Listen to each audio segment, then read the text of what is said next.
The little explorer, he's got a lot to find. His friends are there to help him, to strengthen heart and mind. The journey may be bumpy, but they never go alone. With help around each corner and Jesus on the throne. Join Liam, Lerato, and friends. Liam, aren't these just the coolest adventures? They really are. What is your favorite part about the lesson last week, Lerato?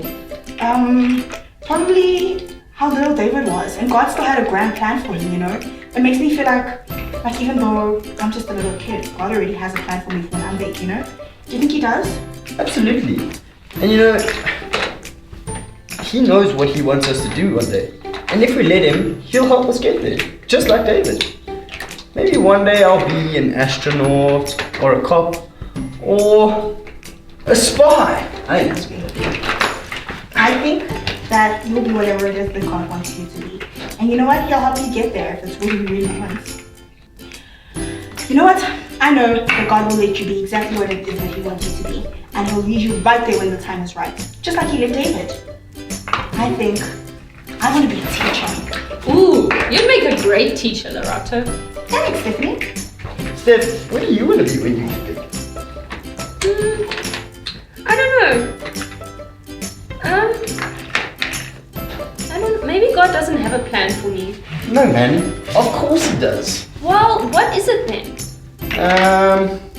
I think maybe, I don't know.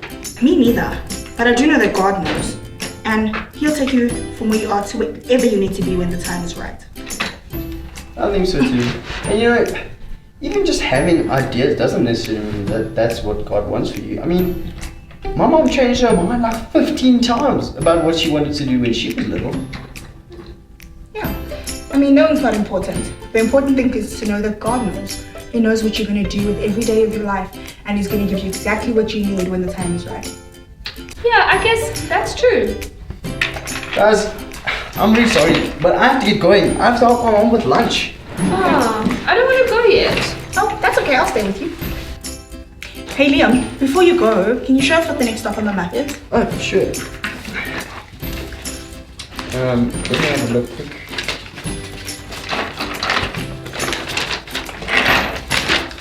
Oh, cool. It looks like we're going to be learning about Moses next. He's quite a cool guy. Oh, cool. I heard that he held a snake. Yeah, and God turned his staff into a snake. That's cool. Cool. I don't think I'd like that to happen to me. Alright, I thought you were brave now. Brave? But I still don't want to be ending up in a dangerous situation if I don't have to.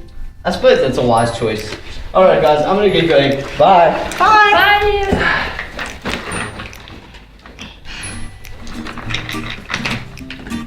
This is nice, Lerato. What's nice? This, just hanging out, being outside with you and Liam. Why is that nice? Well, I don't really have any friends at school right now. You don't? No one wants to be my friend. I just sit alone. I feel like no one sees me. Like, no one cares.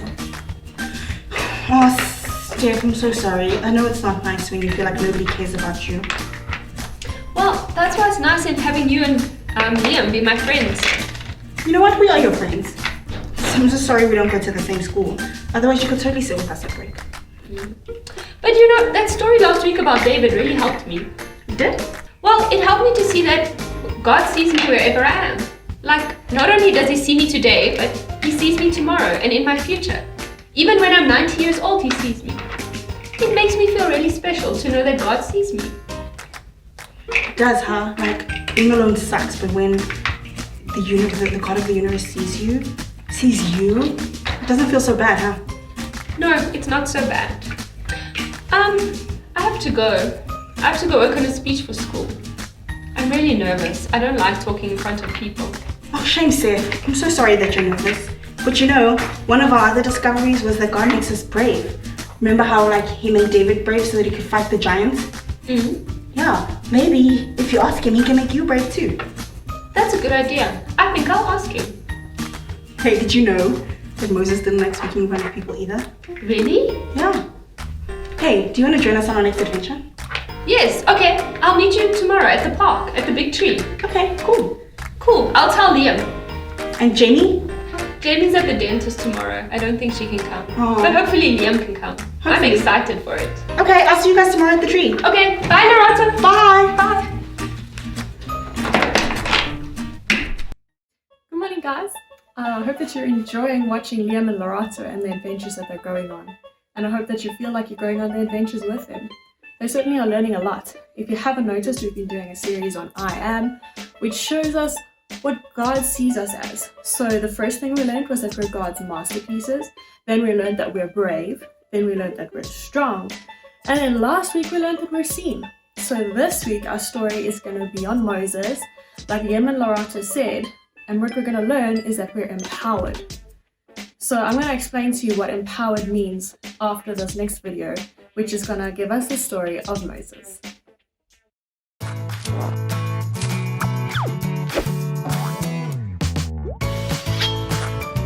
The Faithful Hall of Fame, Moses.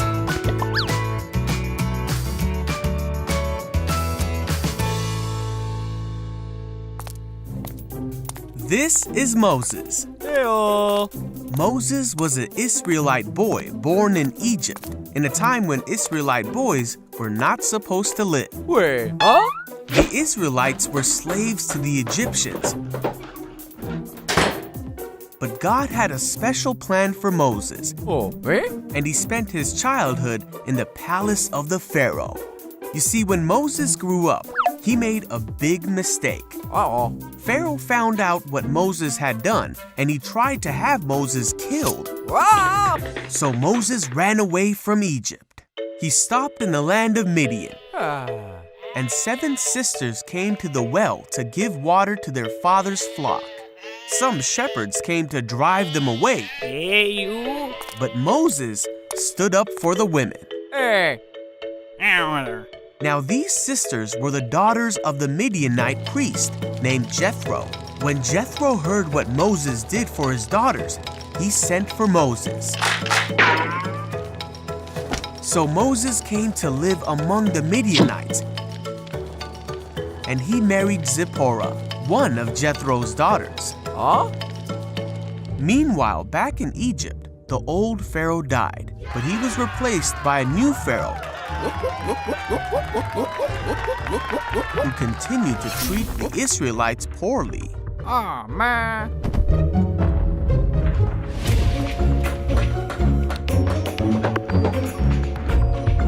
The Israelites cried out to God because of the terrible things that the Pharaoh made them do.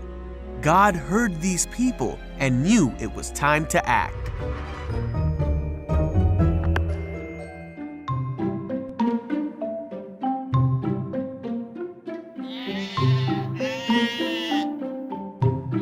One day, Moses was tending Jethro's flock when an angel of the Lord appeared to Moses through a burning bush that would not burn up. Whoa. Moses stopped to look at the bush, and he heard the voice of God say, "Moses, Moses." Hello? God then told Moses how sad he was because of the suffering of his people. He told Moses that he wanted to do something about it, and he wanted Moses to be the one to do it. Oh, man. But Moses did not think he was the right person to go. God said, "I will be with you." Morning. But Moses said that he wouldn't know the right thing to say to the people. So God said to tell the people that God himself had sent him and promised Moses that his plan would be fulfilled through Moses. But Moses still said to God that he did not think the people would believe him. So God said, "What is that in your hand?" Oh, eh? Moses said, "A staff." God told Moses to throw it on the ground. Wow, okay. Then God told Moses to catch it. God showed Moses another sign Huh? Phew. and told him to show these signs to the people if they did not believe what he said. Moses still didn't think he would have the right words to say, but God said that he himself was the one who made a man's mouth and gave him the ability to speak, so there was no need to worry. Yet even after all this, Moses said, "God, please send someone else." Then God got mad at Moses, oops, and said that he would send Moses' brother Aaron to speak for Moses. So Moses went back to his father-in-law and told him that he needed to go back to Egypt. Moses and his family started their journey back to Egypt, and Moses carried the staff of God in his hand, for this staff would be the tool God would use to demonstrate his awesome power to the Israelites and to the Egyptians. So I hope that you guys enjoyed that video of Moses. Well, this is just the beginning part of the story of Moses. But basically what happens is that God needs to rescue the Israelites, so he chooses Moses to help him. But the problem was that Moses didn't feel like he could speak to the people. He was too scared to speak. So God said that he would help Moses. And it's the same for us. If there's something that you need to do in your life, say, let's think of Moses in this instance. Say you have to do a speech for school and you feel too scared, you feel like you don't know what to say, you can ask God to help you and to empower you. So that's where the word empower comes in. Empower means that we're given the power to do whatever it is we need to do. So we can ask God to give us the strength that we need. We can ask God to make us brave. We can ask God to make us strong. Whatever it is that we need when we're facing a situation, we can ask God to help us. Say we're even going to a day with some friends and we're maybe not getting on with them, we can ask God to help us to love them. There's all sorts of things that God can empower us to do that we maybe can't do on our own. But with God, we can do it. So do you guys understand the meaning of empower now? Yeah, it's pretty cool that we're empowered by God's power, right? So I want to challenge you. Remember, we're learning memory verses every week. Well, this week's memory verse is from Philippians 4, verse 13, and it says, "I can do all things through Christ who strengthens me." Can you say it with me? I can do all things through Christ who strengthens me. Okay, I think you guys have got it.